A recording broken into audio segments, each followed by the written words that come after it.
he makes yet another attack on Prime Minister Modi. Instead of apologizing to the people of the country after insulting the voters of India, he launches an attack against Prime Minister Modi. He says that he is not a ruler, he is an asur. This after he called those who vote or support the BJP, vote for or support the BJP, demons.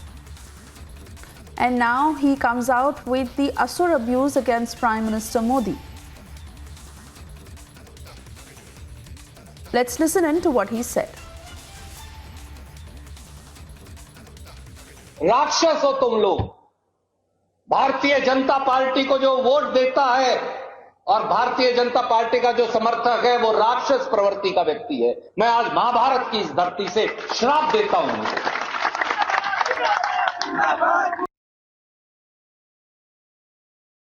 राक्षस हो तुम लोग। Bharatiya Janata party को जो vote देता है और Bharatiya Janata party का जो समर्थक है वो राक्षस प्रवृत्ति का व्यक्ति है। मैं आज महाभारत की इस धरती से श्राप देता हूं।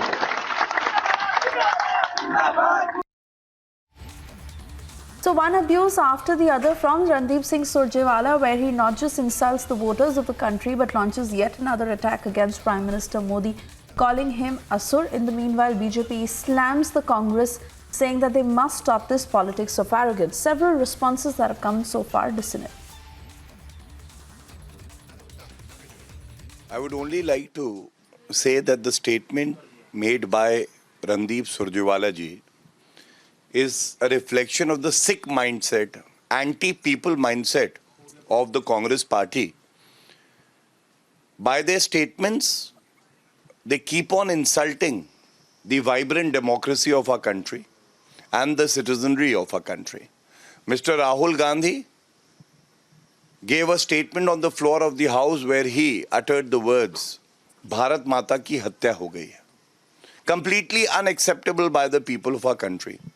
He went on to compare the elected Prime Minister of the country, Shri Narendra Modi ji, with Ravan. And now on his instructions, Randeep Surjewala has the audacity to say that people who exercise their constitutional right to vote for the Bharatiya Janata Party or to support the Bharatiya Janata Party are demons, rakshas.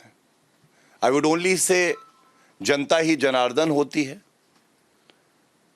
People of the country truly reflect the spirit of our democracy.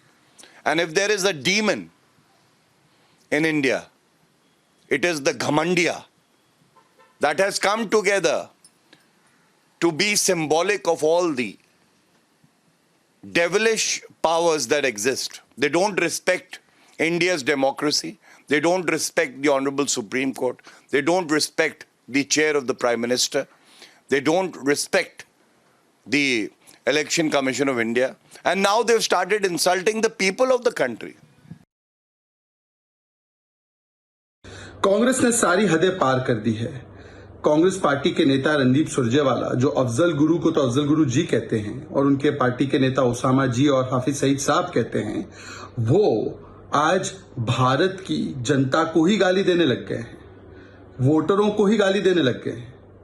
सोचिए वो Congress party जो लोकतंत्र के मंदिर पर किस प्रकार के आक्षेप लगाती है, लोकतंत्र की संस्थाओं पर सवाल खड़े करती है, विदेशी धरती पर जाकर लोकतंत्र मर गया है ये कहती है, भारत माता की हत्या हो गई ये भी कहती है. अब रणदीप सुरजेवाला कहते हैं कि जो जनता वोट करती है वो राक्षस प्रवृत्ति वाली होती है.